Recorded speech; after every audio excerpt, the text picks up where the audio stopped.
What's up, guys? Welcome back to another episode here of the BlockHash Podcast, your number one resource for everything that is happening in the emerging tech space. Be sure to like, comment, and subscribe wherever you listen to or watch the show. Today, I'm joined by another wonderful guest, Scarlett. She is the Chief Strategy and Growth Officer for Money20. She's going to give us a little bit of insight into what we can expect here in October for Money 2020 in Vegas, as well as some things maybe that are notable that are happening here in the fintech side of the industry and some things to keep an eye on. So Scarlett, welcome to the show. Pleasure to have you on. How you doing? Thank you, Brandon. I'm so happy to be here. And as I was saying to you off camera, big fan of your work. And I think there's a lot that we can learn continuing to hear these conversations and really getting into the depth of the product. Yeah, thank you. I appreciate it. I love doing this. It's fun getting to talk to people directly in these companies and startups and really see deep down under the hood what they are working on and how they're creating great solutions for a lot of people. So I have a fun job. Definitely. But yeah, Scarlett, to kick things off, would love to learn a little bit about yourself and your background. If you don't mind telling us a bit about, what kind of interested you in, this industry in particular, and what kind of led down this route that eventually ended up with Money 2020. So what's your background? Sure. Wish we had an armchair. We could do this for hours. No, but long story short, I would say, I'm a recovering entrepreneur. I was co-founder of a data visualization startup. I have always been with some pretty interesting clients, and I'd always been interested at the intersection of human and technology. And essentially, the startup was called Infamous, and our thesis was quite simple, which is allow computers to do what they're great at, which is data crunching and taking large amounts of information and simplifying it, and then allow humans to do what they're best at, which was pattern recognition. So that's always kind of been at the heart of who I am, and I loved the company. Did that for almost 4 years, and then kind of fell into banking. One of the largest banks in the world, BBVA, reached out to us and my startup and said, "We loved your technology." We were finalists in their competition. We did not win. Socure, who's a big fintech player, actually won that year. That was over 10 years ago now. But like most people, when we think about and watching some of the episodes from your podcast, like I grew up with financial insecurity and instability. And so that's what, I saw as an opportunity here living in finance now for the last decade plus of my career is really around helping to change the game of what finance looks like. And the movement of money impacts so many people every single day in incredible ways. And so I've always been looking at how to the strategies, the partnerships, and the solutions to try to help, solve some of that at scale across different geos all over the world. Nice. That sounds awesome. And then with Money 2020, what would you say is like a good overview for what it kind of is and stands for, and maybe what the mission and goals kind of are? Sure. So Money 2020 has been around now for a little over 10 years, and it really is the epicenter of what's happening in financial services. We are an ecosystem play, so we sit at the heart of everything that is money. And it was actually born from the digital payments revolution, which is, of course, is very relevant to this conversation. And, as fintech surged post-financial crisis back in 2008, the industry needed a place to connect and to shape the future of what that looks like. And that's basically why we exist. Payments is always at the core. Banks are front and center, but the mission is really about shaping the future of finance. So we offer the platform for the largest and biggest voices, as well as the upstarts of the world, to come in and talk about those stories. From Patrick Carlson of Stripe to take the stage back in 2012 to, Seb from Klarna back in 2016 at our first Europe show. We've really been the platform where the future of the industry comes together to convene, do business, and really, shape the industry moving forward, essentially. Nice. And I'm really excited too, because this is going to be the first Money 20 event that I've ever been to, especially here in Vegas. I've been wanting to come for a long time. What can we expect this year? Are there any like trending, verticals, anything that's new, companies that are making headlines in any particular sphere of payment services that maybe kind of stand out a bit more in 2025 than in prior years? Yeah, it's a great question. So one of the things we do have a team of experts from the industry, ex-bankers, analysts, VCs, journalists, etc. So that being said, we also are essentially a mirror of what's happening in the industry at any given year. So not surprisingly, the other part you talked about emerging tech to begin the conversation. AI, you can't not talk about AI, but the thing that's been very interesting within financial services is traditionally, especially because of legacy infrastructure, financial services has been much more of a lagger, where when it comes to AI adoption, financial services is actually leading. So AI for sure, but specifically fraud detection, personalization. That's one of the things, we receive thousands of applications to speak on our stages every year, and over 30% of those had to do with AI and fraud. So it is the combination of those two that's going to be quite interesting, I think. Of course, payments is at our core. So cross-border payments is still a very active conversation, depending on where we're at in the world. The levels of sophistication and technology is quite vast. So again, how do we do this faster, cheaper, more transparent? What role does stablecoin play? What role does crypto play? What happens there? Digital assets, again, like a lot of it goes back to the underlying infrastructure. So there's going to be a lot of perfect for the way that you interview, like some really deep conversations on the underlying technology and where we kind of go from here. And then, of course, like one of the things that is so interesting about Money 2020 and our industry is the partnership aspect. So on one hand, you could be competing with X, Y, or Z company or X, Y, or Z bank. And on the other hand, a different part of your organization could be working with them. So partnerships is always, always front and center. In terms of what's new for this year, one of the things that we continue to double down on, and especially what's been happening from a macroeconomic perspective, is really bringing the regulators front and center to the conversation as well. So if you rewind the clock back to 22, the director of the CFPB at the time, Director Chopra, came and announced his intentions around 1033, which is all around open data, privacy, and sharing. And he came back last year to kind of fill the rest of that story. We have governors that are coming to the stage. We also have the OCC chairman, Jonathan Gold, and so many others. We also have some ex-regulators to really talk about the impact that they think that some of these new regulations and bills will have on the industry. So that is a really important part of what we're going to be seeing. Nice. Yeah, it sounds like you're going to have quite a wide array and a broad spectrum of people representing different areas of the space, from the startups to the regulators. Are there any in particular that you're excited for? Any keynotes or panels? Or again, I haven't been before, so I'm not quite sure how the layout is going to be. But anything that like in terms of headliners or keynotes, something to look forward to? Yeah, absolutely. So I'll give you a few different flavors here. So we have everyone from Brett Taylor, who is the CEO of Sierra. I'm not sure if you know them, but he's a chairman of the board of OpenAI, and he also was the ex-CEO of Salesforce. So he's going to come and talk about everything that Sierra is doing. We've got, the big CEOs of the biggest banks in the world, from the CEO of BNY to the CEO of US Bank, both, top 10 banks in the United States. We have the PayPal, the new version of the PayPal mafia in the house. With PayPal's president of global markets, Susan Curry, and then Diego Scotti, who's just announced some interesting stuff with PayPal links. There's going to be announcements, as always, from a lot of our, we've talked about Diego coming and making an announcement, which will be quite exciting. And then, a bit of different angles as well, where, you talk about the world of digital assets. So we have some of the biggest names from that space coming. Stripe acquired Bridge not too long ago. The CEO of Bridge is going to come and have that conversation about what they're seeing. We also look at the CMO angle. So you have the CMO of MasterCard, you have the CMO of Chime, and like the role of marketing and what that plays with. You have the best technology, but how do you make sure that your customers are connecting? So we got a little bit of everything. The CEO of MoonPay as well. So yeah, there's a something for everyone. And that's one of the key things, is we have hundreds of speakers across multiple stages, but we always try to make sure that we bring you not only the big CEOs and C-suites, but the practitioners who are doing the work, who are creating these incredible technologies and partnerships. And they're there to come in and talk about what's happening, essentially. Yeah, it sounds like it's going to be quite lively, and there's a lot going on for sure. So I'm looking forward to catching as much of that as I can while I'm there. Or I guess while I'm here, because I'm technically in Vegas.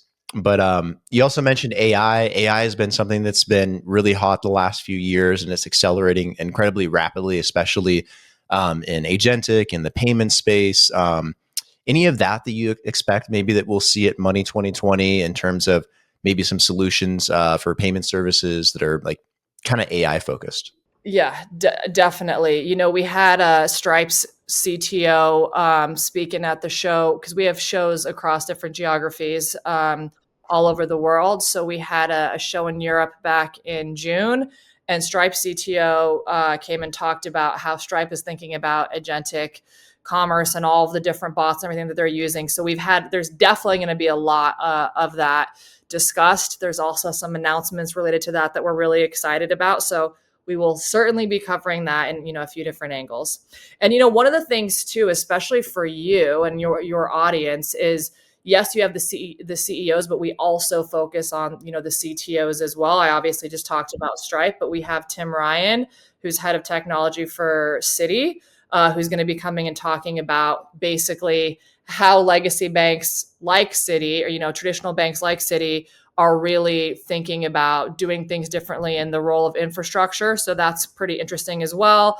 We also have the chief product officer and former co-founder he's a chief product officer of Anthropic, to your AI piece, former co-founder of Instagram, coming and talking about the future of AI in finance. So there's a lot of different angles talking about the subject for sure.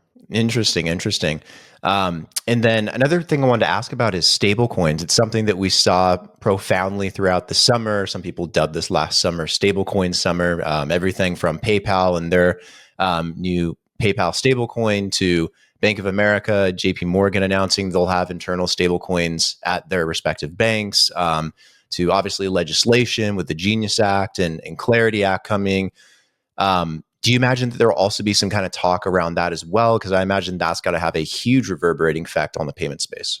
Totally. I would imagine you're going to be bouncing around, especially as your first time. But one of the stages, so we thought long and hard about the best way to convey the impact of what's happening in DeFi across our floor. So we actually created a stage called the intersection, which is really about the convergence of TradFi and DeFi.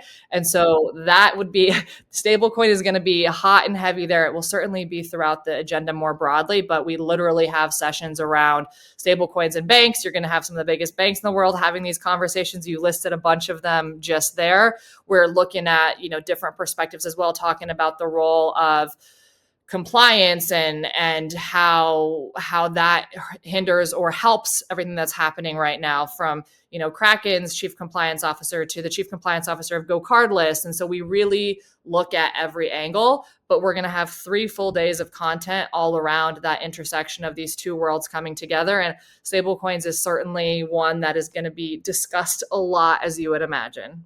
I can imagine that'll be an exciting one to check out for sure. And then you mentioned other geographies. I also saw Money 2020 is in other locations globally. Do those kind of look different than how you guys present it at Money 2020 here in Vegas? Is it more like just different companies in different geographies, or do you have a completely different layout? I'm just kind of curious, like what parts have the continuity, and then what parts are like unique to those geographies?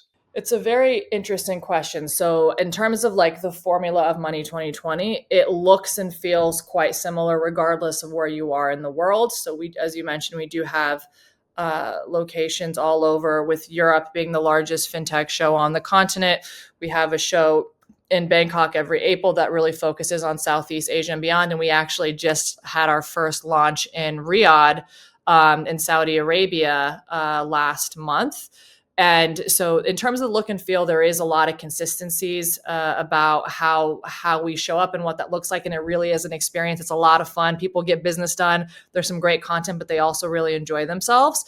But I'd say there is a bit of nuance in the content and what's shared. So are the high level topics like AI, stable coins, fraud, identity, etc. Are they covered at all of the shows? Yes, but the angle that we take, who's speaking about it, definitely shifts based off of the conversation. So like open banking is quite advanced as an example in Europe. So those conversations are much like heavier level of depth than those conversations that we're having in Asia, where it's still a bit more in infancy. But also when I was talking to you a bit about the role of the regulators and regulation, that's also something that we have across all the shows, where we bring those regulators together to have really interesting conversations and really help to kind of shape the agenda of where we're going from here, and bringing in the combination of public and private sector. But also the startups, that's something where we want to make sure that while we have the big dogs in the house, and, we talked about a lot about those like headliners, we also want to make sure that we're the platform where the next, whatever name you want to say, PayPal, Stripe, you name it, has a platform there. And that's really important as well. Excellent. Yeah, I can imagine it changes in different jurisdictions for different reasons. And no, I'm glad that it's very encompassing, and I'm excited to see what that kind of looks like here in Vegas. So it should be a lot of fun. And then I know you're probably really dialed in to focus on the event here in October that's coming up in a few weeks. But do you have like a future vision for how maybe you want Money 2020 to evolve in the future? Do you want it to kind of be the same thing and just kind of persist the way it is, or do you want it to evolve into something different, or incorporate different elements and verticals in the future? Is it a constantly evolving type of thing? If you could look down the line five years from now, I know it's probably hard to predict with how fast technology outpaces us these days, but do you have a vision for that? Very, very big, but good question. So I would say a few things. I mentioned us being, coming from the industry, by the industry, but also being a mirror to what's happening. I do feel like we have the incredible opportunity and responsibility to help shape and set that narrative. So being the place where these big moments happen, and also counter challenging it. Because to your point, even going back to stablecoins, yes, there's going to be a lot of sessions on it, but we feel very strongly that there's also like, what's not great about stablecoins. Let's like break down the negative, because it's so easy to jump on the bandwagon when things are going perceivably well, but let's take the other perspective. So that's always going to be part of our DNA, and making sure that we're having the broader conversation. We talked about obviously the scale of the shows that we have now. You can imagine that could continue to expand as there are other parts of the world that, continue to have a stronger growth from a fintech perspective.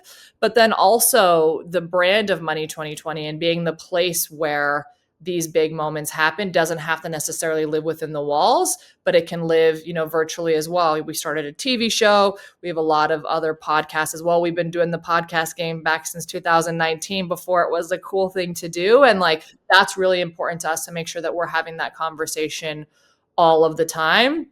And then I think just besides that, to your point on what the world looks like and what technology looks like 5 years from now, I still believe that there is the events are a very core part of the foundation of who we are, because bringing people together. And as there's more and more opportunities for different partners or different technologies or infrastructures that you want to use to build and to grow, it's still a people business at the end of the day. And that happens when you're in the room together.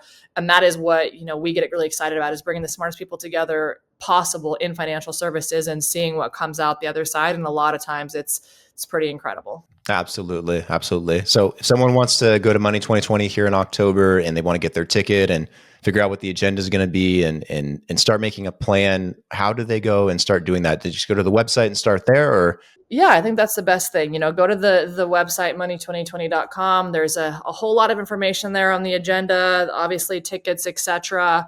And then, if you're sitting in financial services, you open up any social media and people are already talking about it, and there's a lot going on. And, obviously we care a lot about and spend a lot of energy on what happens within those walls, but because we bring the ecosystem together, they're there. They're there in your current home city, making things happen. And so it really is it's hard to take over Las Vegas because of all the things that happens in Las Vegas. But it does feel like, fintech kind of is the center of what's going on in Vegas for a few days. And that's a pretty powerful thing. Yeah, Vegas is a weird place. Everything is for a few days, right? the turnover is pretty crazy. It's Money 2020, and then they'll roll out the tracks for Formula One, and then they'll turn it over for the holidays, and then it'll be CES, and then it's never ending. But love the city, very entertaining. It's definitely growing as a hub for fintech and financial services. I've seen a lot more companies start to gravitate here. I think it's just the ecosystem around Vegas as a business hub in general has been very healthy, and I think that's also encouraged a lot of companies to move out here. So I'm seeing a lot of stuff. So maybe it is a good place for it. And then where can people keep up with all the information for Money 2020? Do you guys have socials? Do you have community, or where can people go to? Yeah, of course. So, money2020.com will bring you to the main things, but LinkedIn, Insta, all the places that you'd be going to naturally, we certainly have a presence, and we do have multiple podcasts. So we have the Money Pot, we have Bank Tellers, we have Everything is FinTech, where we really just kind of dissect anything and the adjacencies of what you would think about when you think about financial services. So those are all great places. We do a lot of reports as well, kind of state of the industry reports, have some really interesting components there that's always kind of, we sit in a very unique position looking at financial services literally around the world, where there is overlap, where there is nuance, and then we try to put that back out into the world, whether that be through white papers, blogs, podcasts, etc. And then, of course, we bring these people together at the shows. But it's easy to find if you look for it. There's lots of different opportunities. Excellent. Well, Scarlett, I appreciate the time today and the conversation. It's great getting to learn a bit about Money 2020 and what to expect and some of the trends here in the space. And hopefully we'll get to see you on the ground at the event as well. So keep in touch in the meantime, and hopefully see you in a couple of weeks. Looking forward to it.